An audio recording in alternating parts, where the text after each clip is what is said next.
Hi friends, నమస్తే. నేను మీ Rama. Welcome back non stop cooking Telugu. ఈ రోజు మన ఛానల్లో పూర్ణాలు చాలా సింపుల్ గా టేస్టీగా ఎలా చేసుకోవాలో ఈ వీడియోలో చూసేద్దాం. ఈ పూర్ణాలు ఆయిల్లో చీలిపోకుండా ఎలా చేసుకోవాలో ఇక్కడ చెప్పే చిన్నపాటి టిప్స్ ఫాలో అవ్వండి.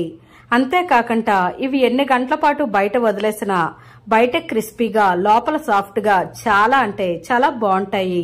ఫస్ట్ టైం చేసేవారు కూడా ఈ పూర్ణాల్ని పర్ఫెక్ట్ గా చేసుకోవచ్చు. ఈ టిప్స్ ఫాలో అవుతూ మీరు కూడా తప్పనిసరిగా ట్రై చేయండి. ఫ్రెండ్స్, ఈ వీడియోకి ఒక లైక్ చేయండి. ఇప్పుడు దీని ప్రాసెస్ ఏంటో చూద్దాం. దీనికోసం ముందుగా ఒక బౌల్లో 1 కప్పు మినప్పప్పు, 2 కప్పుల రేషన్ బియ్యం లేదా దోస రైస్ వేసుకోండి. ఇప్పుడు దీన్ని 2-3 సార్లు శుభ్రంగా వాష్ చేసుకోండి. మినప్పప్పు రైస్ ములిగే వరకు వాటర్ని వేసుకోండి. ఇప్పుడు దీనిపైన మూత పెట్టి 6 గంటల పాటు దీన్ని బయటనే వదిలేయండి. మీకు టైం ఉంటే ఓవర్ నైట్ పెట్టినా పర్వాలేదు. ఇప్పుడు దీని తర్వాత శనగపప్పు తీసుకోండి. శనగపప్పు ఇక్కడ 1/2 కేజీ తీసుకుంటున్నాను. దీన్ని 1 గంట పాటు నానబెట్టండి. ఇలా నానబెట్టిన ఈ శనగపప్పుని ఇప్పుడు కుక్కర్లో వేసుకోండి. ఇక్కడ మనం శనగపప్పు ఏ కప్పుతో తీసుకున్నామో దానికి డబల్ వాటర్ ని కుక్కర్లో వేసుకోండి. 1 కప్పు శనగపప్పుకి 2 కప్పుల వాటర్ లెక్క కుక్కర్లో వేసుకొని మీడియం ఫ్లేమ్ మీద 4 విజిల్స్ రానివ్వండి. 4 విజిల్స్ తర్వాత కుక్కర్ పై ఆవిరి మొత్తం పోయాక ఇప్పుడు శనగపప్పులో ఉండే కొంచెం వాటర్ ని పక్కకి తీసేయండి. ఈ వాటర్ ని మీరు రసంలోకైనా సాంబార్లోకైనా యూజ్ చేసుకోవచ్చు. ఇప్పుడు ఈ శనగపప్పుని స్టవ్ పైన పెట్టుకోండి. దీని తర్వాత మనం ముందుగా నానబెట్టిన మినప్పప్పుని మిక్సీ జార్లో వేసుకోండి. ఇలా సగం పప్పుని మిక్సీ జార్లో వేసుకొని ఇప్పుడు దీనిలోకి 1/2 కప్పు బెల్లాన్ని వేసుకోండి.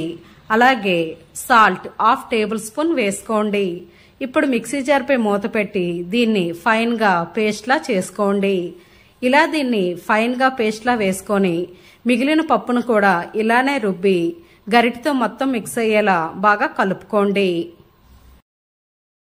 ఇలా కలుపుకున్న ఈ రుబ్బుని పక్కన పెట్టుకోండి. శనగపప్పుని స్టవ్ పైన పెట్టి ఈ పప్పు మొత్తం బాగా సాఫ్ట్ అయ్యేలా బాగా కలుపుకోండి. ఈ పప్పు మొత్తాన్ని బాగా స్మాష్ చేసుకోండి. ఇలా ఈ శనగపప్పు అంతా బాగా ఉడికి బాగా మెత్తగా అవ్వాలి. అలా మెత్తగా అయ్యే వరకు ఈ పప్పుని మనం బాగా సాఫ్ట్ గా ఉడకబెట్టాలి. ఇలా పప్పు మొత్తం ఉడికిన తర్వాత ఇప్పుడు దీనిలోకి బెల్లాన్ని వేసుకుందాం. ఇక్కడ బెల్లం అనేది 1/2 కేజీ పడుతుంది. మనం 1/2 కేజీ శనగపప్పుకి 1/2 కేజీ బెల్లం వేసుకోవాలి.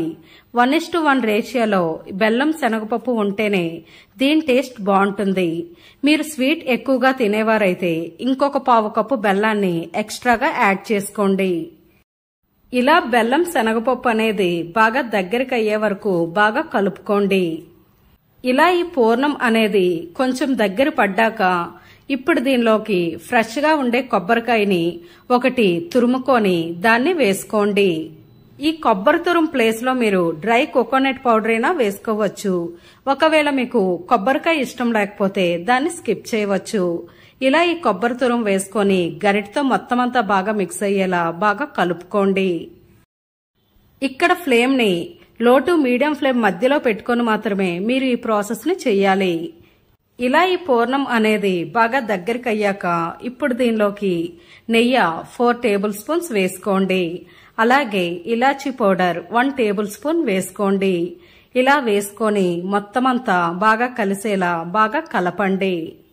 చాలా మంది ఈ పూర్ణాలు చేసేటప్పుడు ఈ పప్పుని ఉడకబెట్టిన తర్వాత మిక్సీ జార్లో వేస్తారు.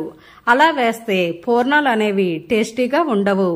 ఒక్కసారి ఈ ప్రాసెస్ లో పూర్ణాలని మీరు చేసి చూడండి. దీని రుచి చాలా బాగుంటుంది.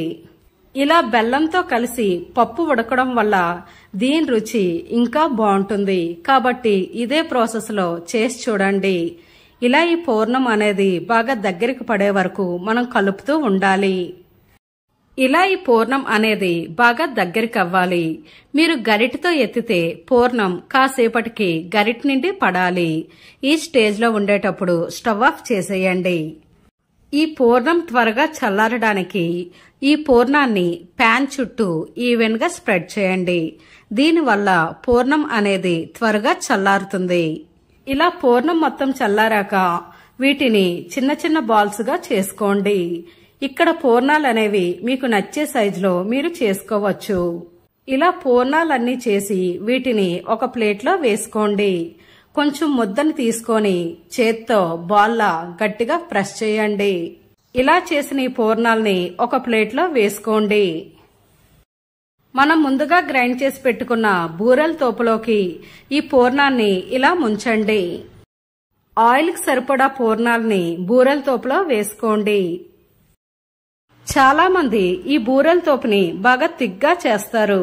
అలా చేస్తే బూరెల తోపు అనేది బయటకు బాగా దలసరి వచ్చి లోపల సరిగ్గా ఉడకదు. ఒక్కసారి ఈ ప్రాసెస్ లో చెయ్యండి. బూరెలు అనేవి చాలా అంటే చాలా బాగుంటాయి. ఇప్పుడు డీప్ ఫ్రైకి సరిపడా ఆయిల్ వేసుకోండి. ఆయిల్ అనేది మీడియం హీట్ లో ఉండేటప్పుడు బూరెల తోపులో ఈ పూర్ణాల్ని ముంచి ఇలా వీటిని బూరెల్లా వేసుకోండి. ఇక్కడ ఆయిల్కి సరిపడా బూరెల్ని వేసుకోండి. ఫ్రెండ్స్, ఈ పూర్ణాలు చేసేటప్పుడు మీకు కొన్ని టిప్స్ చెప్తా అన్నాను కదా, అవి ఏమిటంటే ఈ పూర్ణాలు చేసేటప్పుడు ఆయిల్లో వేసేటప్పుడు ఒకదానిపై ఒకటి వేసేవద్దు. ఈ పూర్ణాలు అనేవి కొంచెం దూరంగా మాత్రమే వేసుకోండి. అలాగే పూర్ణాలు వేసిన 1 మినిట్ తర్వాత మాత్రమే మీరు గరిటతో ఈ పూర్ణాలని ఫ్లిప్ చేసుకోవాలి. మీరు ఒకవేళ వెంటనే చేస్తే ఈ పూర్ణాలు అనేవి ఒకదానికొకటి అంటుకుపోతాయి. కాబట్టి 1 మినిట్ తర్వాత మాత్రమే వీటిని ఫ్లిప్ చేసుకోండి. అలాగే ఈ పూర్ణాలు చేసేటప్పుడు ఫ్లేమ్ ని మీడియం ఫ్లేమ్ లో పెట్టుకొని మాత్రమే చేసుకోండి. హై ఫ్లేమ్ లో పెడితే పూర్ణాలు బయటకు కలర్ వస్తుంది గాని లోపల సరిగ్గా ఉడకదు. కాబట్టి మీడియం ఫ్లేమ్ లో పెట్టుకొని మాత్రమే ఈ పూర్ణాల్ని గోల్డెన్ కలర్ వచ్చే వరకు బాగా ఫ్రై చేయండి. మీకు బూరెల తోపు పలుచగా అనిపిస్తే దానిలో 2 టేబుల్ స్పూన్ల మైదా పిండి కలిపి బూరెల తోపుని మళ్లీ కలుపుకోండి. ఇలా రెడీ అయిన ఈ పూర్ణాల్ని చిల్లుల గరిటె సహాయంతో పక్కకి తీసేయండి. చూశారు కదా ఫ్రెండ్స్, పూర్ణాలు అనేవి ఎంత బాగా కనిపిస్తున్నాయో. ఇప్పుడు ఈ పూర్ణాల్ని ఒక ప్లేట్లో వేసుకోండి. మళ్లీ ఆయిల్ మీడియం హీట్ లో ఉండేటప్పుడు బూరెల తోపులో పూర్ణాన్ని ముంచి ఆయిల్లో వేసుకోండి. మీడియం ఫ్లేమ్ లో పెట్టి ఈ పూర్ణాల్ని బాగా ఫ్రై చేసుకోండి. అలాగే పూర్ణం వేసిన 1 మినిట్ తర్వాత మాత్రమే గరిటతో వీటిని ఫ్లిప్ చేసుకోండి. ఇది ఇలా గోల్డెన్ కలర్ వచ్చాక వీటిని చిల్లుల గరిటె సహాయంతో పక్కకి తీసేయండి.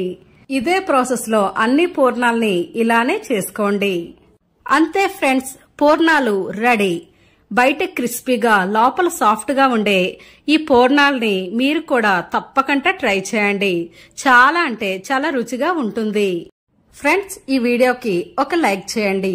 మీ ఫ్రెండ్స్ అండ్ ఫ్యామిలీ మెంబర్స్ కి ఈ వీడియోని షేర్ చేయండి. మరెన్నో రుచికరమైన వంటల కోసం మన ఛానల్ ని సబ్స్క్రైబ్ చేసి పక్కనే ఉన్న బెల్ ఐకాన్ ని యాక్టివ్ చేయండి. Thanks for watching.